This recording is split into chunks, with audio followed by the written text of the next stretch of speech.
সাধারণত শুষ্ক মৌসুমে অর্থাৎ নভেম্বর ডিসেম্বর মাসে কিছু মানুষ যখন খাল বিলের পানি অনেকটা শুকিয়ে যায় তারা বেরিয়ে পড়েন কুচে মাছ শিকারে।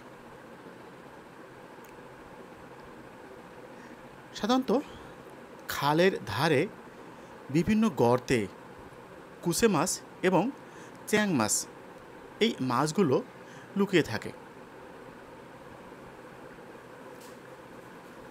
আর বিভিন্ন গর্তে লুকিয়ে থাকা এই মাছগুলো ধরে এই 2 থেকে 3 মাস জীবিকা নির্বাহ করেন এক শ্রেণীর মানুষ।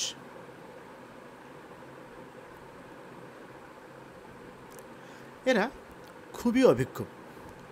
অনেক সময় খাল দেখেই বুঝতে পারে যে এই খালে কোনো মাছ আছে কি না।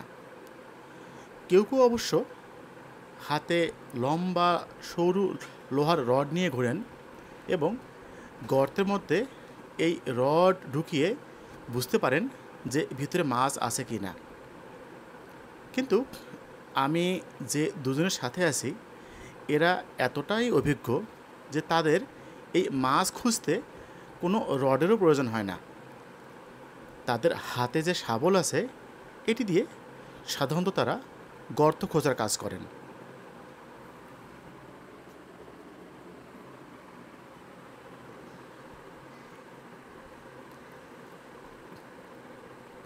এই গর্তে একটি মাছ আছে তারা আমাকে আগে নিশ্চিত করেছিলেন।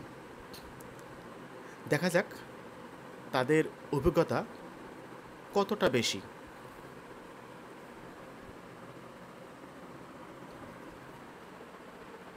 দাদা মাছ মনে হয় আছে তাই না? হ্যাঁ, মাছ কিন্তু আছে, তবে সাধারণত কুচে মাছ হোক কিংবা চ্যাং মাছ হোক এটি কিন্তু খুবই পিচ্ছিল। এটিকে হাত দিয়ে ধরে আটকানো খুবই মুশকিল। এছাড়াও সাধারণত লেজের দিক থেকে এটিকে টেনে বের করা যায় না। যে কোনোভাবেই হোক এর যে মুখের দিক আছে সেই দিকটি খুঁজে পেতে হয়।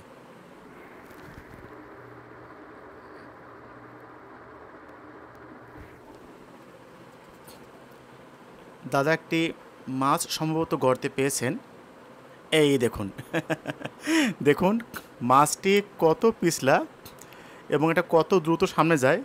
এরা কিন্তু বিশেষ কৌশলে এই মাছটিকে দেখুন হাত বদল করে করে মাছটি সামনে যাচ্ছে এবং হাত ইনি অদল বদল করে মাছটিকে হাতে রাখছেন। ইনি যে মাছটি পেয়েছেন এটির ওজন মনে হয় হাফ কেজির মতো হবে। তো দেখুন তারা সারাদিনে আজকে সকাল থেকে এখন 2টা বাজে দুপুর, দেখুন এই সকাল থেকে দুপুর পর্যন্ত তারা কিন্তু বেশ কয়েকটি এই কুচে মাছ তারা ধরে ফেলেছেন এবং এই কমাস তাদের আয়ও কিন্তু বেশ ভালো। ধন্যবাদ।